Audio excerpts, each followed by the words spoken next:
여러분, 세상을 살아가면서 완벽한 정답을 찾기 어려운 순간들이 있지 않나요? 어떤 선택이 옳을까? 때로는 쉬어야 할까? 아니면 더 노력해야 할까? 강하게 밀어붙이는 게 맞을까? 부드럽게 접근하는 게 맞을까?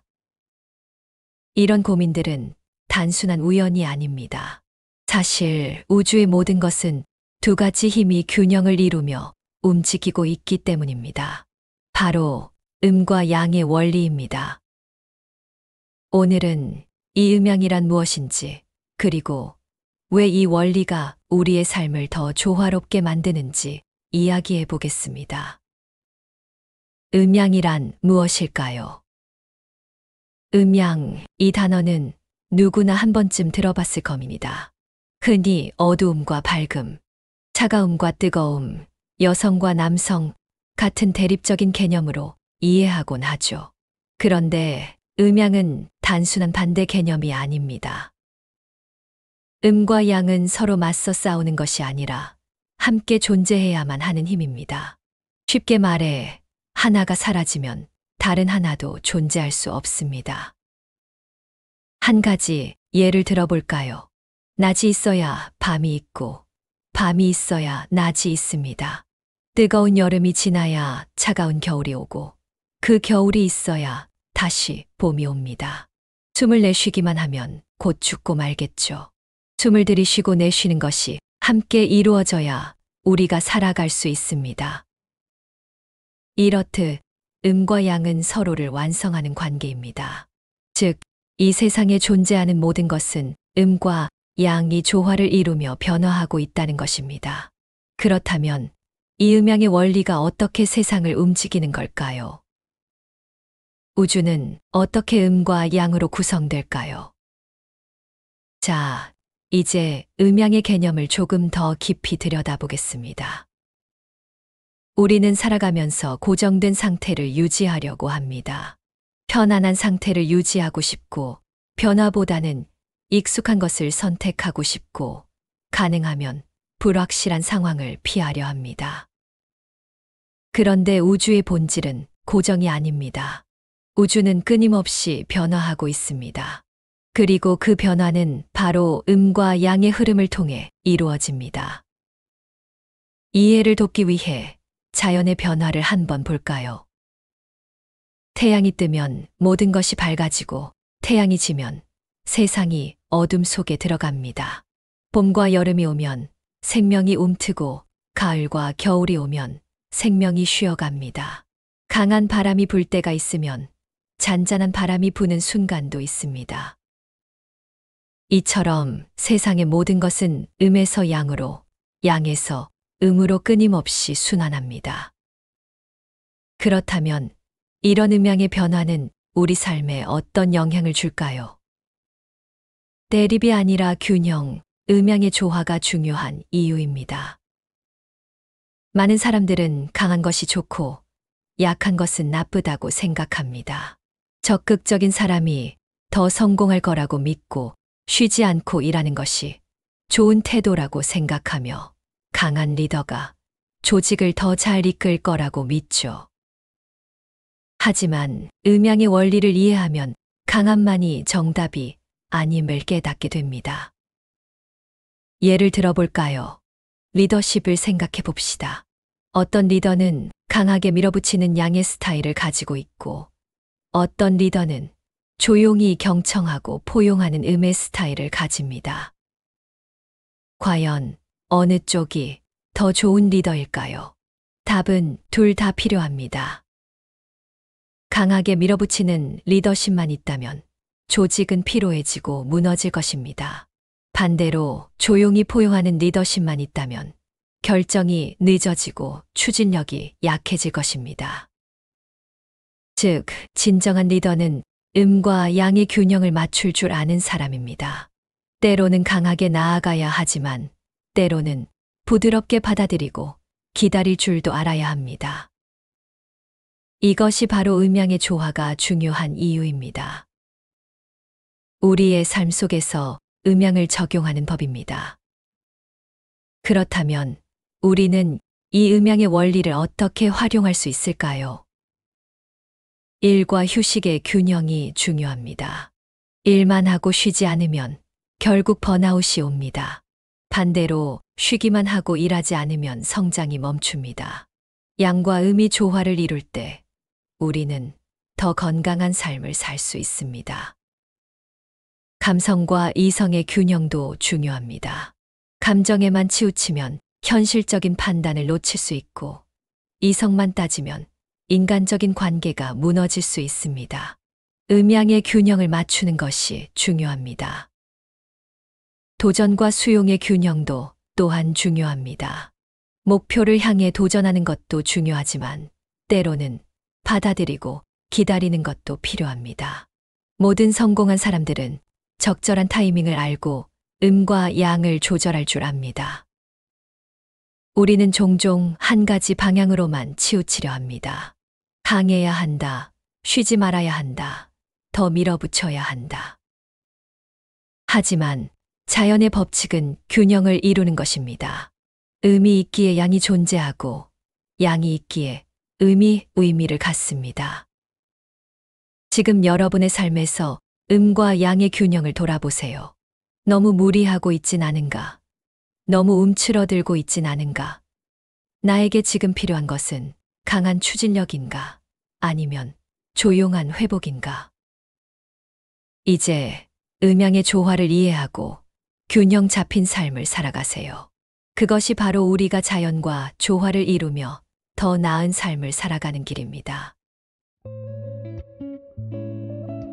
여러분, 우리가 살아가는 이 세상에는 보이지 않는 수많은 원리가 작용하고 있습니다. 바람이 불고 비가 내리고 해가 뜨고 달이 지는 것처럼 자연에는 흐름과 조화가 있죠. 그리고 고대인들은 이러한 자연의 움직임을 관찰하며 삶의 이치를 발견했습니다.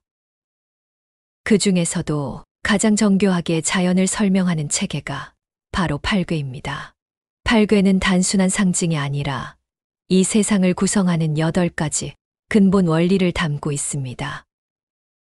그렇다면 팔괘란 무엇이고 어떻게 우리 삶과 연결될까요? 지금 이 시간을 통해 하나씩 알아보겠습니다. 팔괘란 8가지의 괘를 의미합니다. 즉, 세 개의 막대로 이루어진 기호인데 끊어지지 않은 막대는 양, 가운데가 끊어진 막대는 음을 나타냅니다. 이렇게 조합된 8가지의 괘가 바로 팔괘입니다. 팔괘는 자연의 요소를 상징하며 각각 다른 의미를 가지고 있습니다. 고대인들은 이 팔괘를 통해 우주의 원리를 파악하고 인간 삶의 변화를 이해하려 했습니다. 즉, 팔괘는 자연과 인생을 잇는 지도와도 같은 것입니다. 그렇다면 팔괘에는 어떤 것들이 있을까요?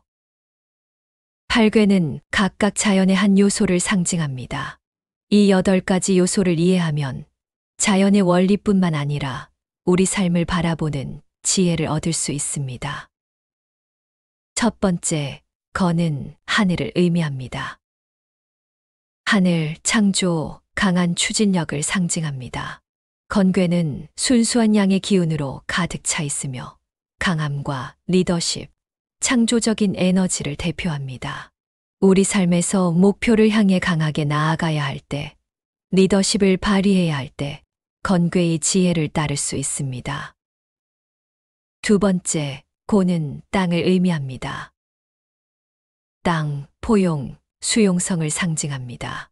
곤괴는 순수한 음의 기운으로 포용력과 수능, 부드러운 힘을 대표합니다. 우리 삶에서 때로는 강하게 밀어붙이기보다 받아들이고 기다리는 지혜가 필요할 때 곤괴의 원리를 떠올릴 수 있습니다. 세 번째, 감은 물을 의미합니다. 물, 지혜, 유연함을 상징합니다. 감괴는 물이 흐르듯 유연하면서도 깊은 지혜를 대표합니다. 우리 삶에서 어려운 상황에서도 유연함을 유지하고 깊이 있는 사고로 문제를 해결하는 법을 배울 때 감괴의 지혜가 필요합니다. 네 번째, 이는 불을 의미합니다. 불, 열정, 깨달음을 상징합니다. 이 괴는 빛과 불의 에너지를 가지고 있으며 통찰력과 열정을 대표합니다. 우리 삶에서 어떤 일에 대한 열정을 불태우거나 통찰력을 얻어야 할 때 리그의 원리를 활용할 수 있습니다. 다섯 번째, 진은 천둥을 의미합니다. 천둥, 시작, 돌파력을 상징합니다. 진괴는 갑작스러운 변화와 강한 추진력을 의미합니다. 우리 삶에서 새로운 도전을 시작하거나 정체된 상황을 깨뜨릴 때 진괴의 힘을 빌릴 수 있습니다. 여섯 번째, 소는 바람을 의미합니다. 바람, 유연성, 영향력을 상징합니다. 손괴는 부드러운 바람처럼 스며드는 힘과 지속적인 영향력을 의미합니다. 우리 삶에서 리더십이나 인간관계에서 강하게 밀어붙이기보다 부드럽게 스며드는 전략이 필요할 때 손괴의 지혜가 유용합니다. 일곱 번째, 간은 산을 의미합니다. 산, 멈춤, 안정을 상징합니다. 간괴는 멈춰서서 생각하는 지혜와 내면의 단단함을 상징합니다.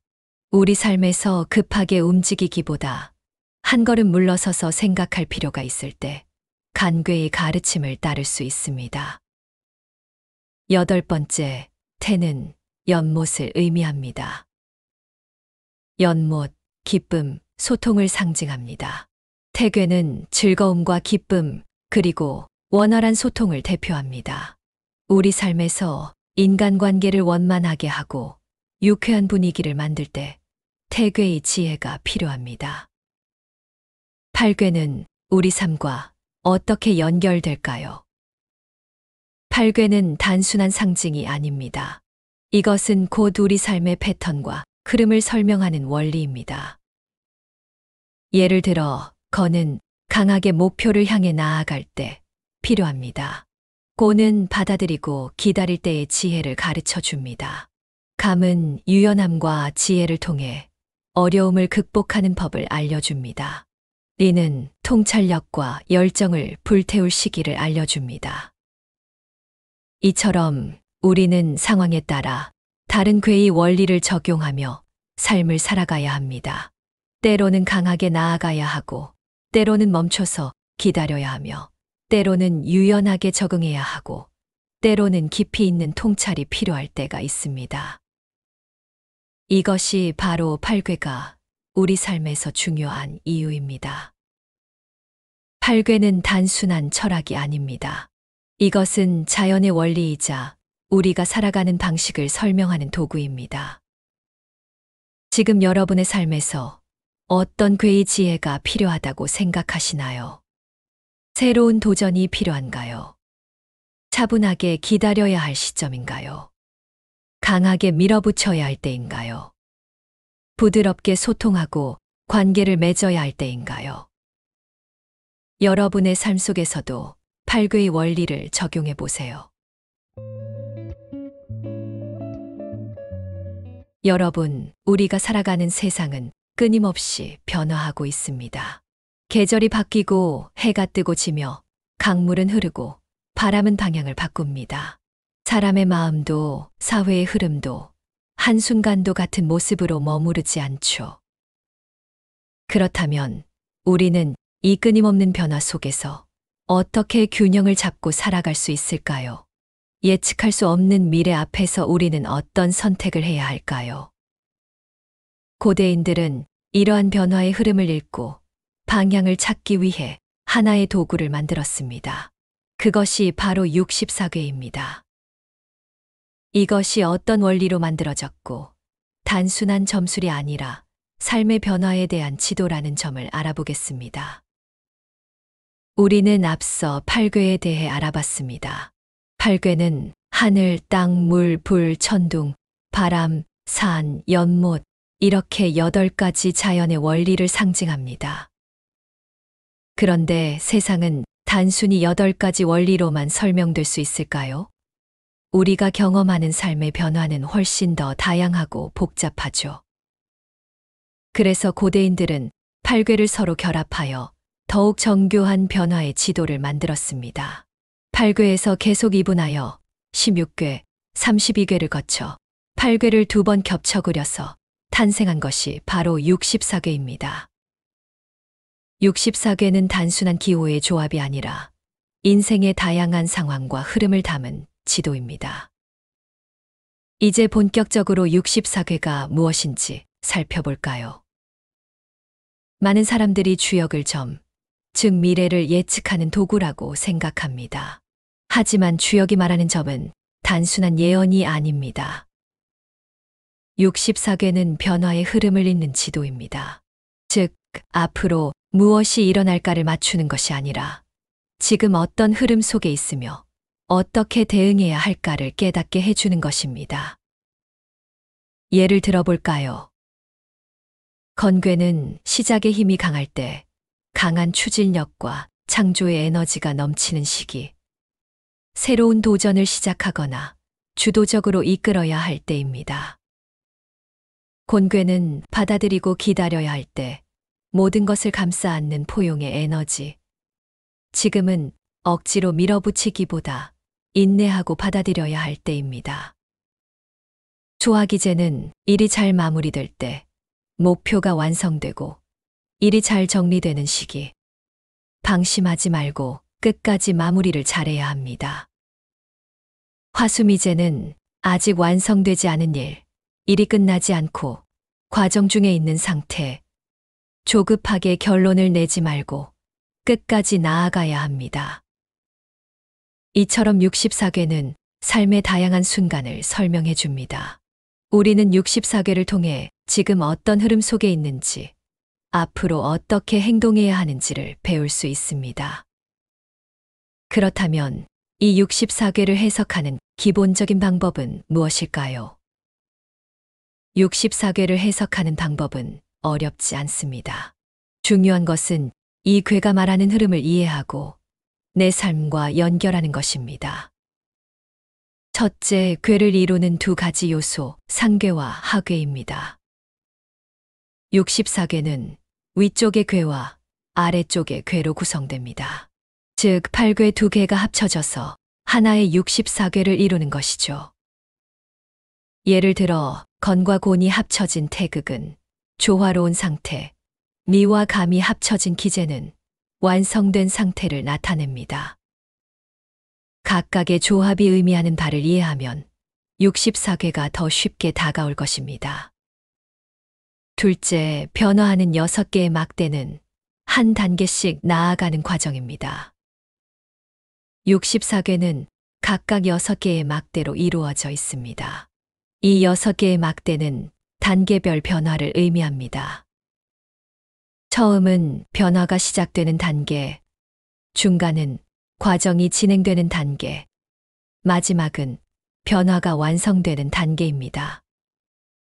즉, 궤를 볼 때는 단순히 전체적인 의미뿐만 아니라 나는 지금 변화의 어느 단계에 있는가를 함께 고려해야 합니다.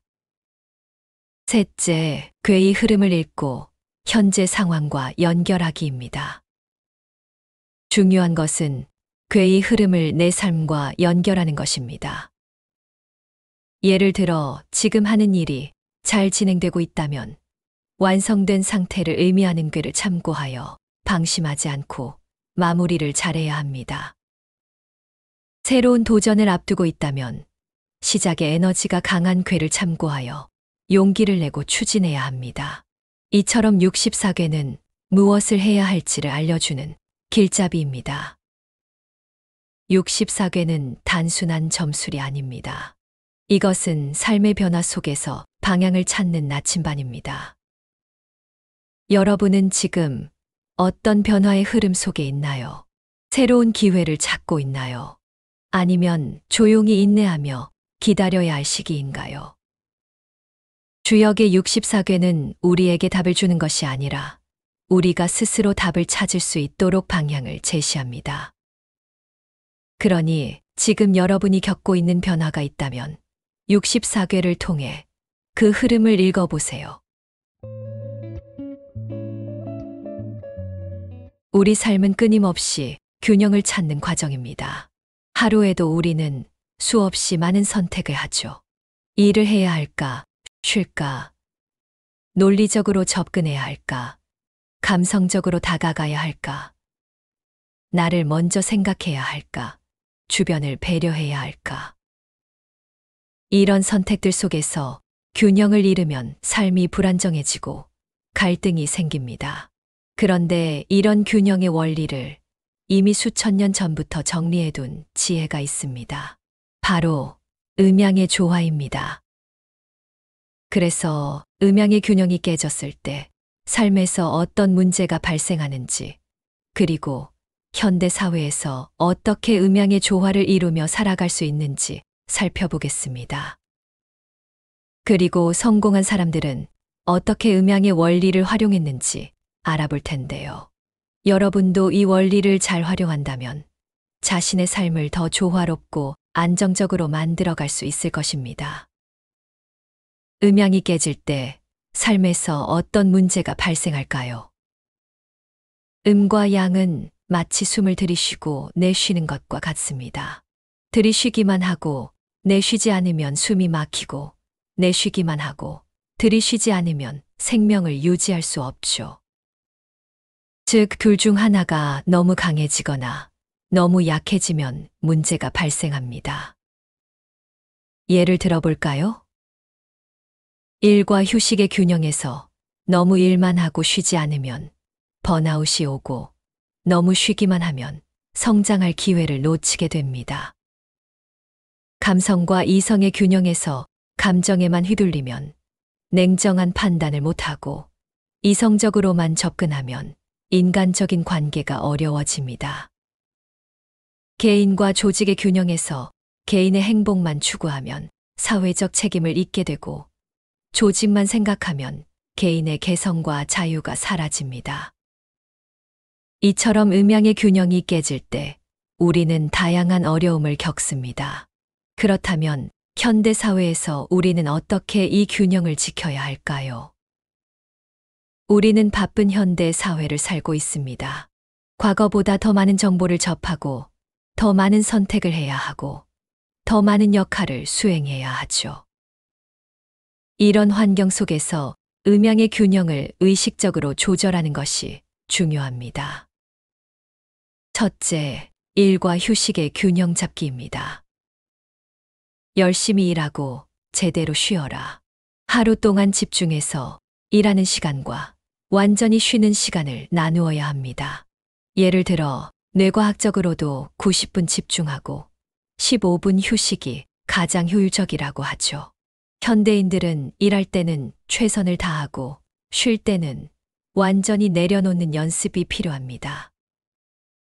둘째, 감성과 이성의 균형 유지하기입니다. 중요한 결정을 내릴 때 이성과 감성을 균형 있게 활용해야 합니다. 예를 들어 비즈니스에서는 숫자도 중요하지만 사람과의 신뢰도 필수적이죠.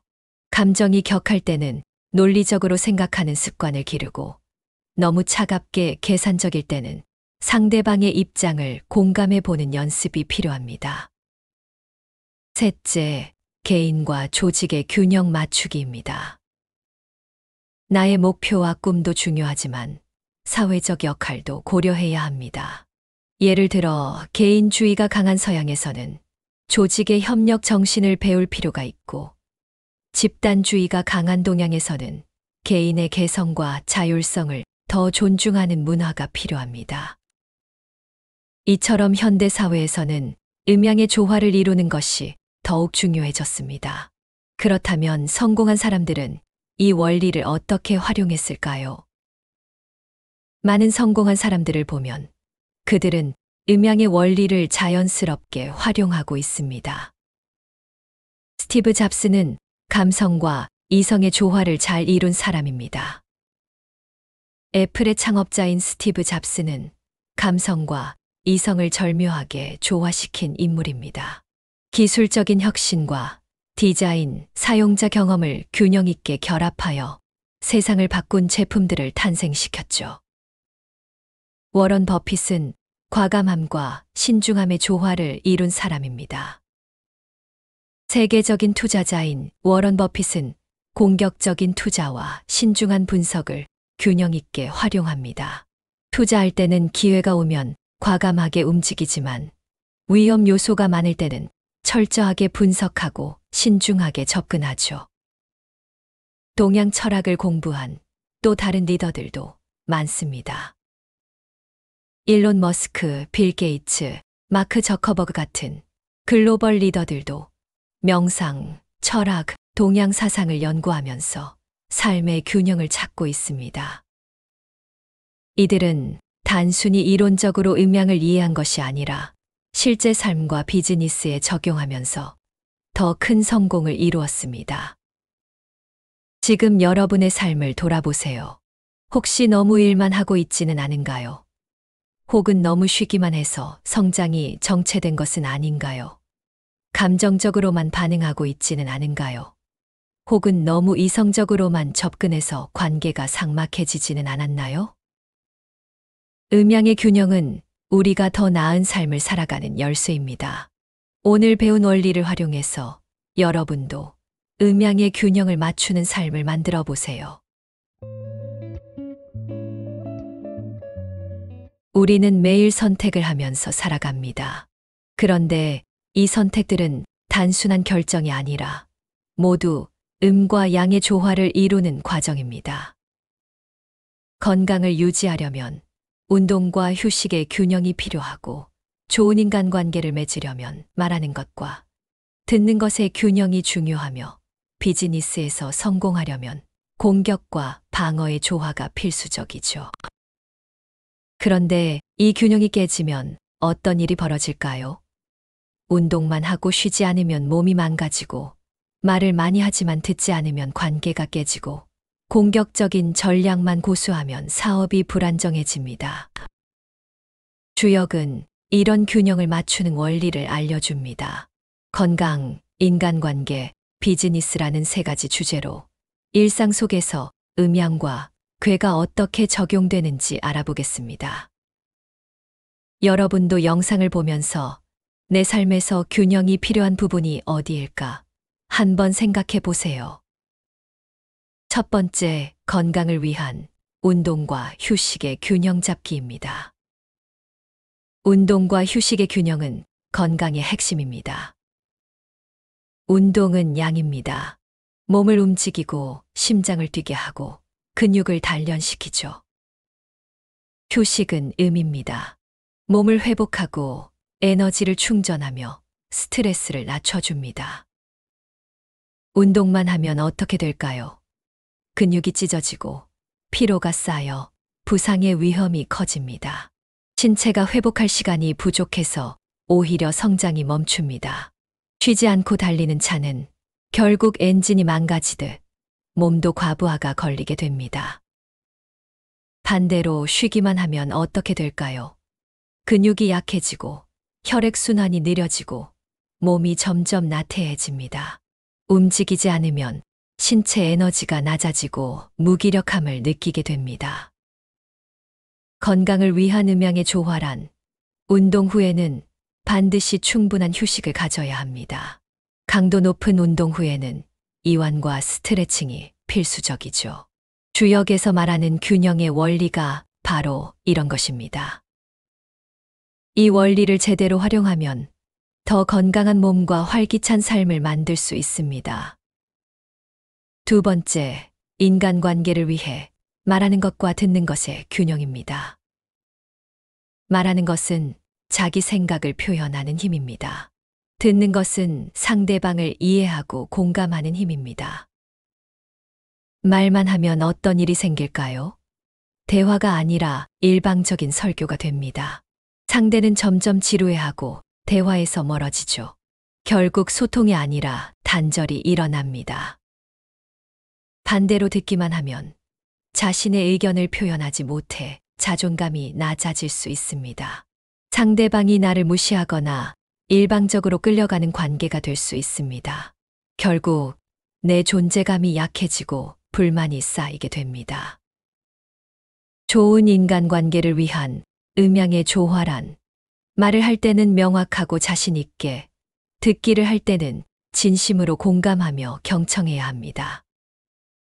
성공적인 대화를 위해서는 나는 어떻게 말하고 어떻게 듣고 있는가?